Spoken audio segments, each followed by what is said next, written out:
ଖେଳିଦେଲେ game, ଦଳରୁ ବିଦା ହେଲେ ଶ୍ରୀମୟୀ। ପାଣ୍ଡିଆନଙ୍କୁ କଟାକ୍ଷ କରିବା ଶ୍ରୀମୟୀଙ୍କୁ ପଡ଼ିଲା ମହଙ୍ଗା। ଧୃତରାଷ୍ଟ୍ର ଓ ଭଣ୍ଡ ସନ୍ନ୍ୟାସୀ ଟିପ୍ପଣୀ ଦେବା ଶ୍ରୀମୟୀଙ୍କ ପାଇଁ ହେଲା କାଳ। ଶ୍ରୀମୟୀଙ୍କ ଉପରେ ବଡ଼ ଆକ୍ସନ, ଦଳରୁ ବିଦା ହେଲେ ଶ୍ରୀମୟୀ। ପାଣ୍ଡିଆନଙ୍କୁ ଟାର୍ଗେଟ ଓ ଦଳ ବିରୋଧୀ କାର୍ଯ୍ୟ ପାଇଁ ବିଜେଡିରୁ ସେ ନିଲମ୍ବିତ ହୋଇଛନ୍ତି।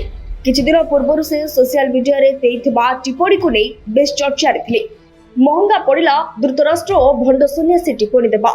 ଗୋଟିଏ ପରେ ଗୋଟିଏ ସୋସିଆଲ ମିଡିଆ ପୋଷ୍ଟ କରି ରାଜନୀତି ମହଲରେ ବିସ୍ଫୋରଣ କରିବାରେ ଲାଗି ପଡ଼ିଥିଲେ ବିଜେଡି ନେତ୍ରୀ ଶ୍ରୀମୟୀ ମିଶ୍ର। କିଛି ଦିନ ତଳେ ଧୃତରାଷ୍ଟ୍ର ଓ ସନ୍ନ୍ୟାସୀ ଉପାଖ୍ୟାନ ପରେ ନାରୀଙ୍କୁ ସମ୍ମାନ ଓ ସହିବାର ସୀମା ବାବଦରେ ଉଲ୍ଲେଖ କରିଥିଲେ। ସୋସିଆଲ ମିଡିଆରେ ଶ୍ରୀମୟୀ ପରୋକ୍ଷରେ ପାଣ୍ଡିଆନଙ୍କୁ ଟାର୍ଗେଟ କରିଥିଲେ, ଯାହାଫଳରେ ତାଙ୍କୁ ଭୋଗିବାକୁ ପଡ଼ିଛି ଏଭଳି ଦଣ୍ଡ।